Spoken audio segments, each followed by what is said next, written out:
Have you really felt like you really needed to get your money organized, but you don't even know where to start? And I know that you probably have been seeing it on the show. I know this is my favorite thing to do right now, right? It's that it's videos as well as short form, reels, TikToks or whatever, telling you to have multiple bank accounts. That is cool.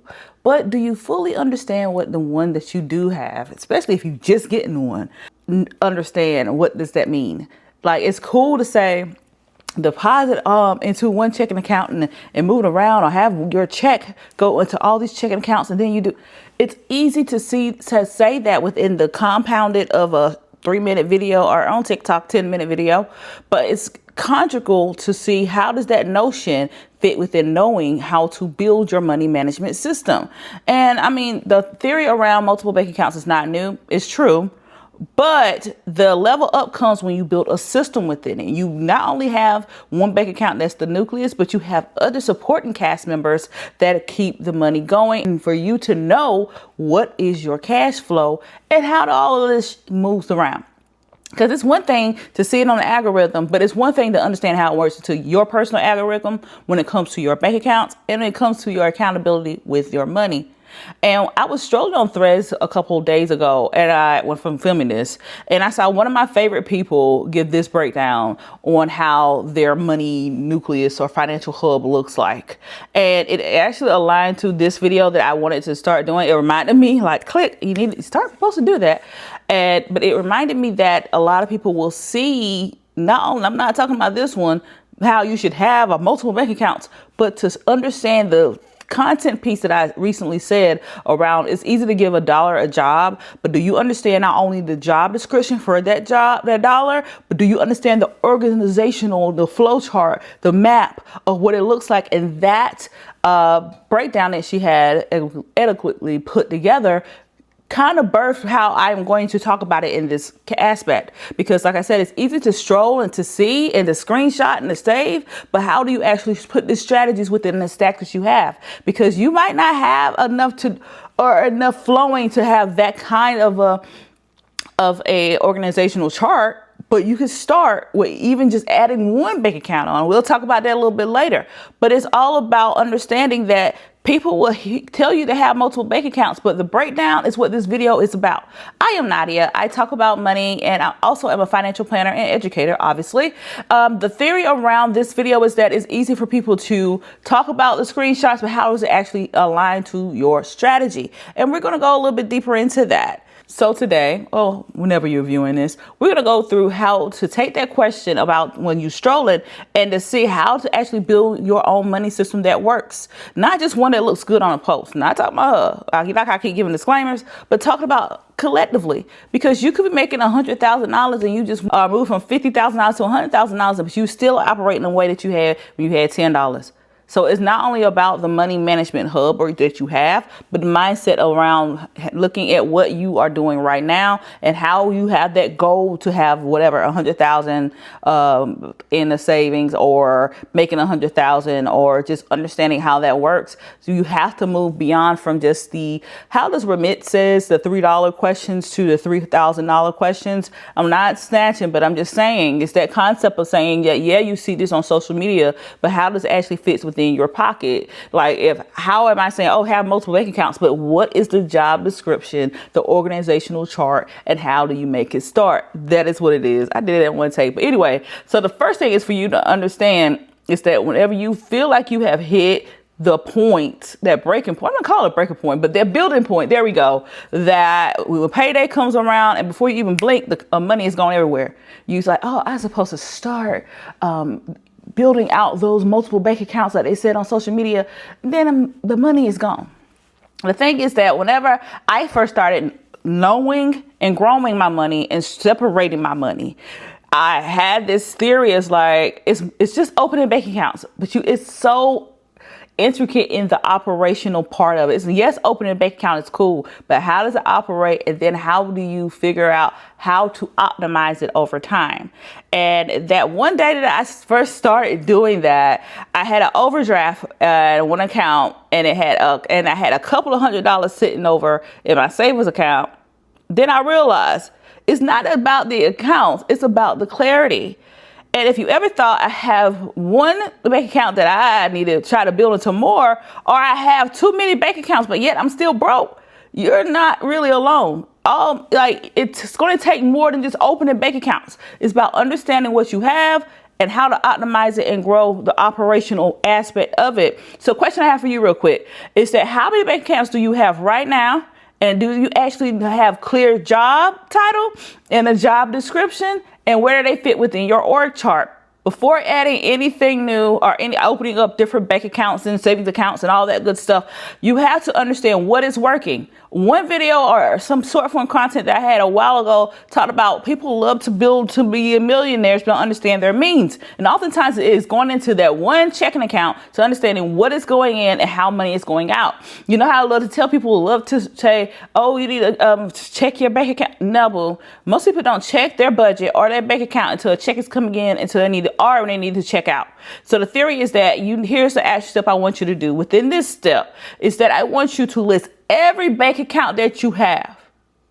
Checking, savings, credit union, Ally, anybody, SoFi, whoever. I want you to list that on a sheet of paper or within your notes app. The thing around is that whenever you list out, if you are starting with just one bank account before you add in savings or high yield savings or whatever, if you just have one bank account, I want you to do this though. Here's a caveat till I go to the next couple of points. I want you to go within that bank account to understand what's going on when you are depositing. What are the bank fees that are associated? What are the bank features? And then determine how often this thing's going in and how often are things going out.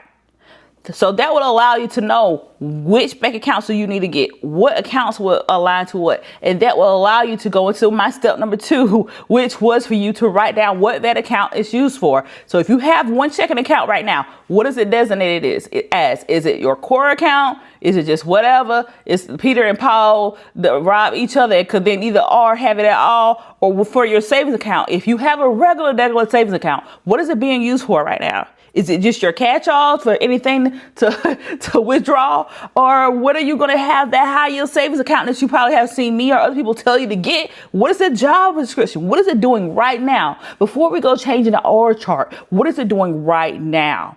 And then write down what it's for. And then I want you to do, like I told people, if you're starting for phase 1 of just having one checking account, what are the leaks within it? Meaning, as someone who used to work in financial services, build those promotional things that you see. If you open up a checking account and you deposit this amount, you get $300. I was the one at a couple of a very popular bank here in Charlotte that were telling you that I was building that. Especially if you have small business checking. But anyway, so the thing that I am saying this is that whenever you look to the leaks, not only of you, but also the bank account, you're able to determine, does this bank account work for me or against me? And then within a partnership, what do I need to change about it? Maybe do I need to get another product? The thing is that you need to go and look to see, do what all goes in and what goes out. Meaning if you have that check going into your core checking account, what all is going out? If it's everything, write it out. But if you're saying it's everything, I want you to organize it by essentials, extra, and essentials and extra. Here we go. I'm building it in real time. The essentials, the extra, and the enhanced. So the essentials are your rent, mortgage, car payment, student loan payment, groceries, all that, eating out or what? No, we'll put eating out in another session. So the groceries, the phone bill, anything like that. The extras are your, I got to have life insurance. I got to have car insurance. I got to have those things or whatever. Those are the extras. And the enhanced are those things that help you romance your life, regardless if it's just $5.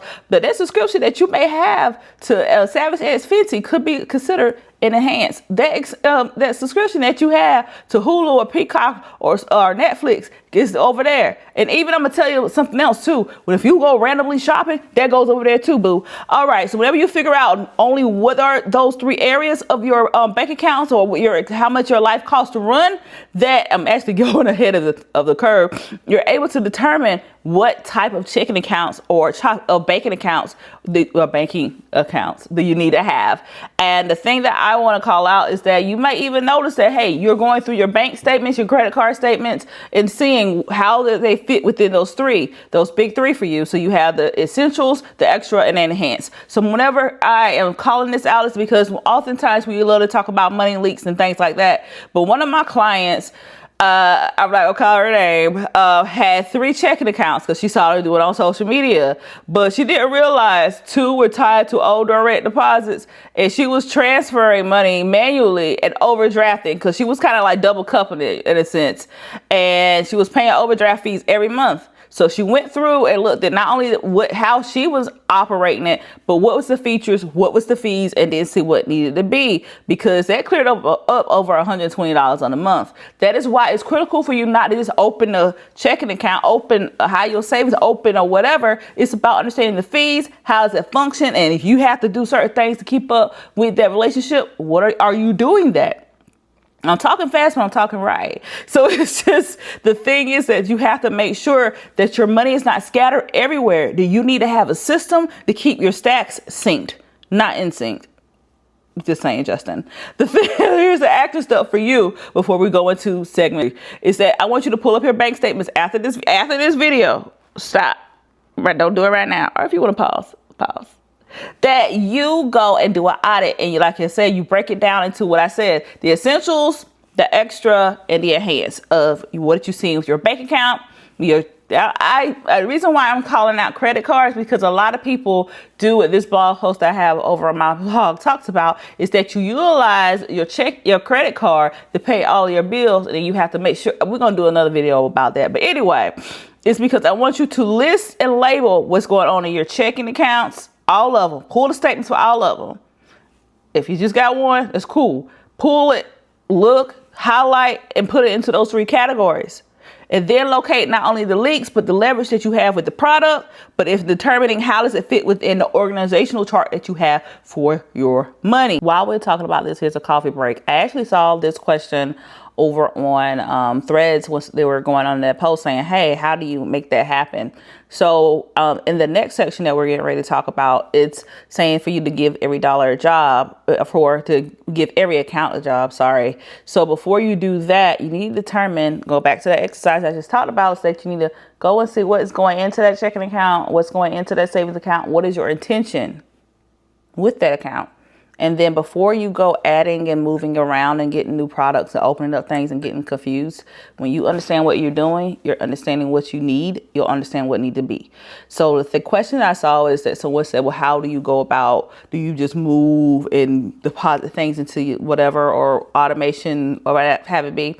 Most people love to say they get paid. They already know what the job description is for that account. They already know what's going on into that account. So they just take the check and have it a certain amount, percentage, or paper, meaning money, and move it over into there automatically. Some people love to put all the check on one place, and then that allows them to be hands-on with it to determine how they need to go and move that over into that account and when, and how their money falls. It's a bigger discussion on, yes, you can do automation, and that's good, but sometimes you need to get your hands on it first before you go setting the automation, set it and forget it. It's cool to see people doing that, but you have to start where you are to grow where you want to. So the 2 options I say was this, is that you can do the automated where you get paid and a checking account the check that you get paid for goes into those different checking accounts or different savings accounts, or wherever you implement them to be, or within the org chart. Or you can just allow yourself to get paid, and then you're more hands-on. So you can do it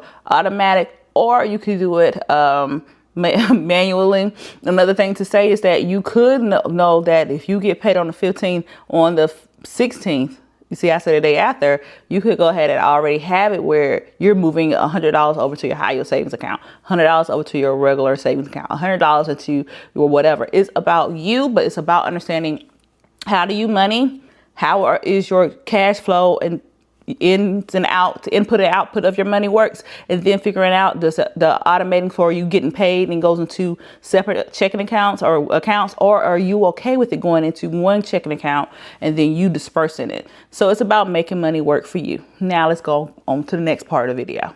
Now, let's talk about job descriptions. You know, I told you to give every account or a dollar a job. So it's going on to being your own HR, your own C-suite, and knowing the job description for it. So because you can have all these accounts, but if you're not giving accountability to what are to do, the thing's gonna go through the roof. The shit's gonna give you, what's that called? I'm not gonna call it a name because I almost did. It's gonna be all over the place. So think of your accounts like your employees. They should know what they're responsible for, how often they need to check in with them, and knowing their KPIs or their metrics, knowing how much needs to be in my checking account, how much needs to be in my other checking account, what's my goal for my high yield savings account, what's my goal for my regular savings account, and so forth. And knowing what my regular savings account is gonna be for.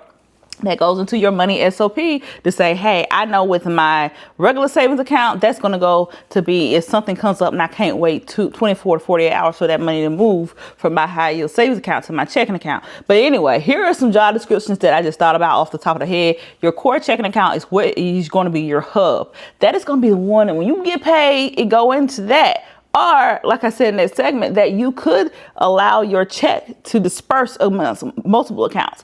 I recommend that you understand the job description before you determine how they get paid. You get what I'm saying? Got it. Good. So your core checking account is the hub. That's where the income lands and then where the bills go out. Meaning it may be going to your checking account that you have for bills, your checking account that you have for whatever, or have it lean. Another thing is for you to have like a life and leverage account, meaning, like I said, the extras of life, the enhancements of life. I have an ally checking that is for my enhancements of life. That if I know I have a certain amount of money going over there to handle certain things, that is it. So it's like handles the day to day. So if you want to not only have your groceries going into your core checking account, you can have it going into this checking account as well. But it's depending on what it can get murky. If you like, I got to rob Peter and got to rob Paul. We'll talk about the SOP of it all in a bit. But then you have your emergency fund. That is going to be in your high yield savings account, money market account. That is why I am telling you this off the rip. But what is your intention to your emergency fund? It is not like if something happens, like your real emergencies. We have a video coming soon talking about emergency fund, because if you've seen what's going on outside, you understand why it's needed now.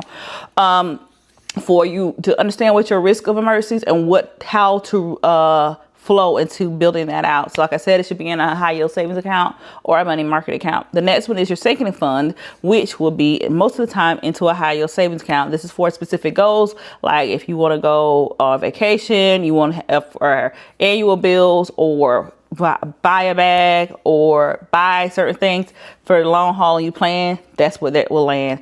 Giving fund, no matter if you're tithing or you are doing donations or mutual aid, right now it's very keen for you to know about giving at least $10, $20 to some type of mutual fund, not mutual fund like in stock, but mutual aid fund, meaning food pantries, food banks, things like that. Because right now, it's looking a little bleak for us. So you might need to go ahead and start determining that. So most with me, when it comes to my giving fund, it actually comes from my core checking. And I all know I tithe my 10% like I'm supposed to do. And then I have extra money that I will allocate to go to mutual aid that I participate in. I talk about that over on IG about a nonprofit that feeds the homeless here in Charlotte that I give monthly, and actually give in monetary, but also in service. So that's that. So savings and high yield. So if you are saving for the long haul, maybe you are going to have a high yield savings account for that, or maybe you're going to put money into a CD. We'll talk about that separately. So now that you have structured, have a little bit of understanding of the job descriptions for certain accounts, you have to do that for you. That is how it works within my wallet. But so that's what I'm telling you, is that you don't have to look at the creatives or the screenshots or the takes that you see people saying how they do their money, how their money is structured, and how they do. You look to it, you say, I got influence, or That's so crazy.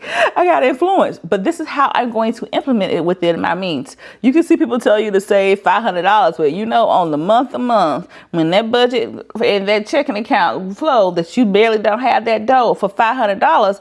I don't want you going to throw in yourself overdraft. I want you to see how it would fit with you. If you know that you cannot do $500 a month, what can you do? You should know, because you look through your budget, you look through your expenses, you look through how your money flows, and then you determine, I can do this. So the same thing goes to that, is that if you can't do all those multiple savings accounts because it gives you a little bit of anxiety. Stick with the core checking account, core regular, and a high yield savings. And you have to understand how things roll and know what's going on in that core checking account. But a thing I will love to tell people is that they should have a core, a separate checking account, a regular savings account, and a high yield savings account. Those are the 4 that I would tell people to do at least. But here's my own personal setup, and I don't want you to copy and paste, but I want you to understand what you could do. I have a core checking account that has my income and my bills. They're all there. And then I have a leverage and life account. That's what I just told you about. That's with Ally. And then I have an emergency fund, which is with Ally. You can tell I'm an Ally person, right? And then I have savings funds within my emergency fund. And then my giving fund is actually attached to my core checking. It's with the same bank there. And then my giving fund comes from my core checking automatically. And I have a long haul, high yield savings account that's like my builder account, but that's over at Marcus. The thing that I will tell people is that you've been seeing what's going on with these bank glitches, that you should not have your multiple bank accounts at the same bank. So you notice how I said I have a core checking, right? And I have my lifestyle and leverage over at Ally separate. So if that bank, I don't want to call her name because the bank act up and then Ally is still there, I have money there. That's kind of like an SOP of how it all goes.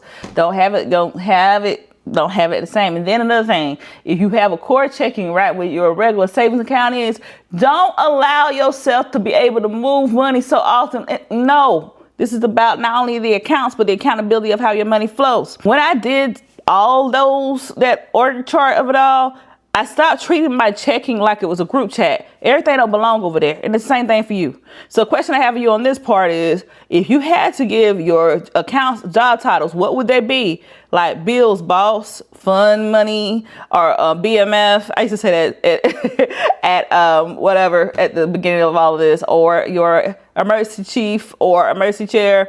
Drop your titles in the comments. So let's go over into how to automate that flow. Automation is what keeps your systems consistent, because oftentimes you see people tell you to have all these different accounts and whatever. But once the direct deposit hits and I transfer, I don't have to micromanage anything. And how did that micromanage, like the hands off of the approach came to be, is because I understood what I could do at that time. Back when I moved from making $10.71, I'm going to keep throwing that in your face because most people that talk about money really haven't had to deal with money the same way I had to deal with money. We're going to keep talking about that because I love to talk about the reality of things. But when I moved from making $10.71 to, I think it was like $50 an hour, the way that I was still trying to manage my $50 plus an hour the same way I did to $10 an hour. And I had everything in one account. I didn't really have accountability with how that account moved. So whenever I started to get more intentional, it allowed me with my increase to be able to not only save for emergency fund, which I needed eventually, and then it'll allow me to see the insights on my checking and my other checking to see what could I start saving and how to be more intentional. So every dollar from your payroll split could be like paying bills first, savings and investment next. Whatever's left goes into that lifestyle and leverage account. I nickname every account within my banking app or one banking app, and then it's kind of like a hands off. And another thing to add, if you have accounts that have a credit card or a card attached to it, don't carry that card with you. Leave that card home. My Ally account, I take it with me, but that core checking, don't really see the light of day. But this is where cash flow comes in. It's not about how much money you make, but it's about how much money you keep and the system that allow it to be. So whenever your flow is automated, you're not just scrambling to cover bills or wondering where your money went. Your system becomes more predictable because of the position that you put it in and for you to learn what happens. So for you to delegate other people to do something for your company, this is what I'm going through myself. You have to understand how the organization works, how those little steps work, what are the things that you do, what tools do you do, when do you do it, how does it work? So you'll be able to understand the delegation that you give, the automation when it comes to your accounts that you will have.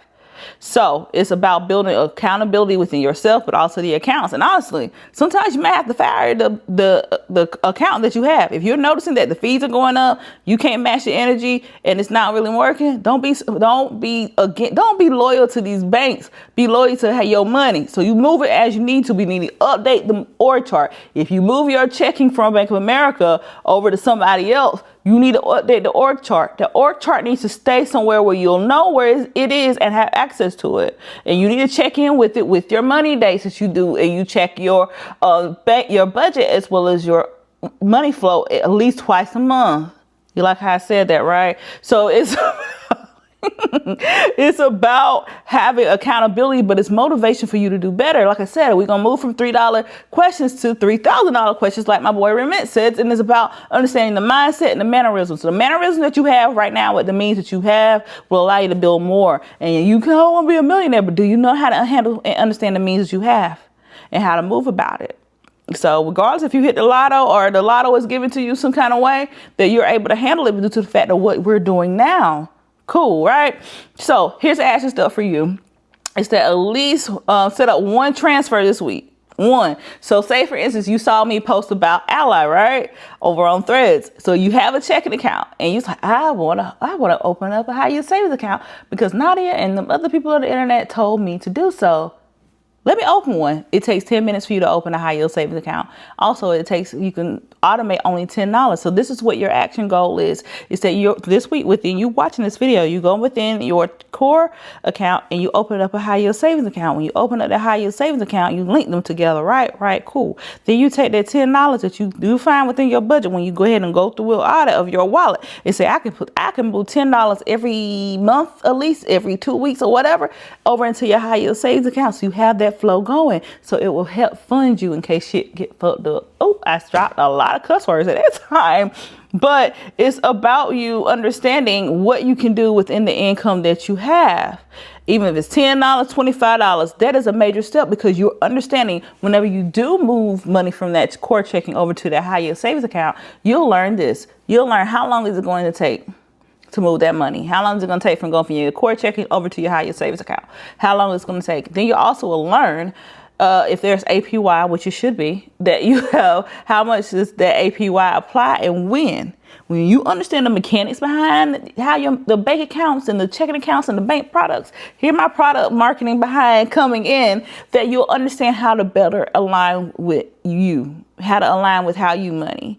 So like I said, that this week is why I want you to go and open up an account. Whenever you figure out what you want to open up next, maybe it's another checking account. Maybe it is the high yield savings account. And then you'll go and auto transfer or set up an auto transfer over into that account for 10, 25 or whatever. And you'll learn that flow. So you'll figure out your whole automation. Okay. So let's go into the next section.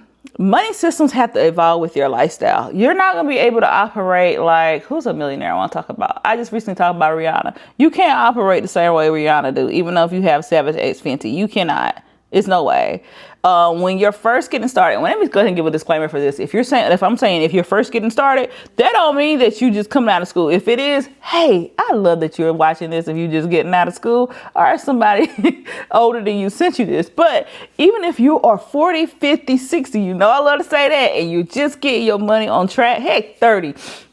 If you're just really getting in tune with your money, you're not going to manage it the same way Rihanna does. You're not going to manage it the same way that Warren Buffett does. You're not going to manage it the same way that B&B and Jay-Z do. You're not going to manage it that same way. The reason why is because as they started and they grew, their money and their systems grew along with them. If you go and look at any successful bank or successful business or successful person, you notice that they started to learn and leverage as they grow with their growth, right? So the way that you start, like I said, the scale is in the start. The way that you start and build with it, and bit by bit, you'll get to all of what you want when it comes to it. And it's about building slow or building self mode. You can't just go from 0 to 60 like that car that you see. That's kind of like the portion I want, that you have to build up. You have to build the reps in. You have to look at do a annual review every so often when it comes to your account. You have to say, hey, this is what I'm doing. So at the end of the year, you need to be doing the annual review of how did you money this year? What went well? What didn't go well? I love how this just came to me while I was recording, but here we go. It's because every time that you add a new account to the organizational chart, that's and to the team per se, I don't want you to say, oh, we're a family around here. Because you know that's usually BS when companies say that, right? But I want you to actually check in with the org chart to say, hey, how the money flowing? Am I hitting my goals? How is the KPIs aligning? What is moving and what is shaking? And how am I really getting good with managing the money I have now? Because see what's working and what's not. And holding your hand to say, hey, you was not doing this right, friend. Maybe I need to change the budget. Maybe I need to get a regular savings account because I keep moving money so often. Every quarter, or at least I'll say every quarter, or at least twice a year, you need to review your setup. I know I talked about because we had the end of the year, but at least twice a year or every quarter, I usually do a quarterly review of my money to say, what are my goals? Are my goals still the same? What expenses popped up? What expenses will pop up? Stop forecasting your funds due to feelings, but the facts of what's going on within your stacks. How am I over saving and how am I under saving? It's about giving yourself accountability while adding all these accounts on. And when I got a raise, I just didn't increase my spending, but I increased my automation into my savings because that's how consistency is built up.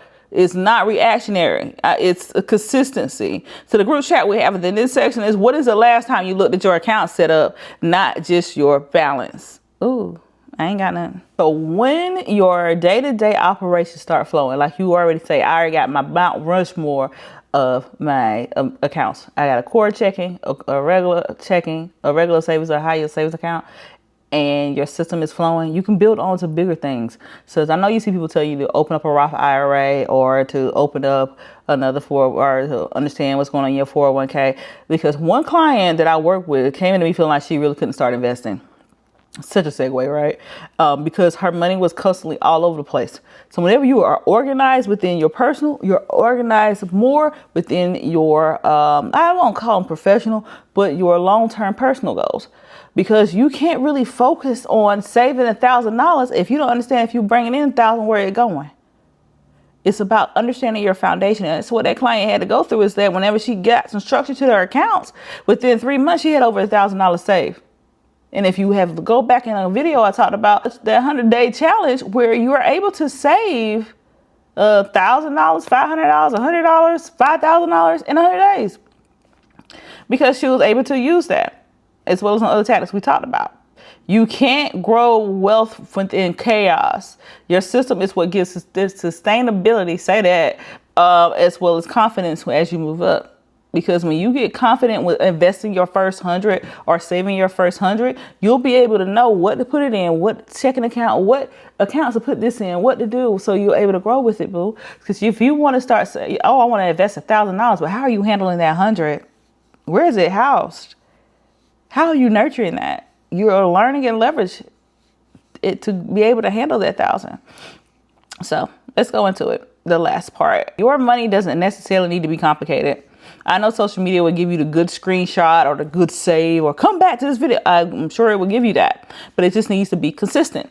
If you are making $30,000 a year, if you're making $10,000 a year, if you're making $100,000 a year, how you are owning that level of consistency will allow you to scale as you grow and learn your money. Seriously, it needs to be consistent, but you need to understand your capacity of consistency. Your capacity of consistency is what's going to allow you to grow and scale with it. Just saying. But if you need to figure out how to design your own system, you watch this video, you're like, still, I need more hand holding. Or even if you want to understand where to start within your money, you can reach out to me for my Ask Me Anything service. That's become a very popular one.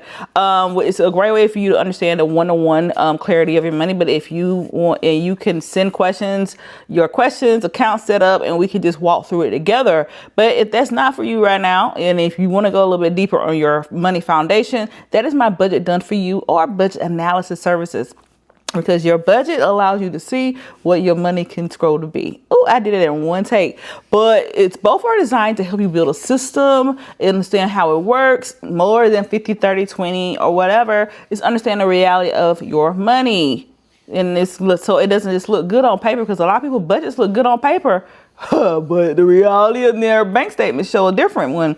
So your action step today is for you to go look through your accounts, figure out what's going to be your organizational chart as far as your accounts, and then give them a purpose job description, but also give them metrics. So whenever you check in with your money every quarter, you're able to say, I am doing good in this checking account. This checking account fees is looking solid. I'm moving money as I'm supposed to. This account is operating how it's supposed to. And then you start going through the whole org chart every annual review or every review period to see what's going on. Because that's how it works in corporate America. Regardless if you are in corporate America or you just trying to get it out the mud, that you still have to manage your money like a company in a sense. And it doesn't have to feel like a company, but you have to lay back stuff if be operational as well. So that's what I would tell you your action stuff is. And also let me know in the chat that what's one account that you are giving your job description to, and what would it say? So thank you for watching. Hopefully this was a good foundational video for you, not only to open up the accounts that the screenshots say to do, but also building money habits beyond the hacks, and to make sure that you are subscribed and you check out my blog as well as my newsletter. Interestingly enough, there is a freebie within one of my newsletter funnels that is for the hacks of habit. So if you're seeing the hack on social media, how to do certain things, this freebie will walk you through how to make it a habit. And I also got a budgeting freebie as well. So go ahead and check those out in the description below. But yeah, thank you for watching. Stay funded. That's it.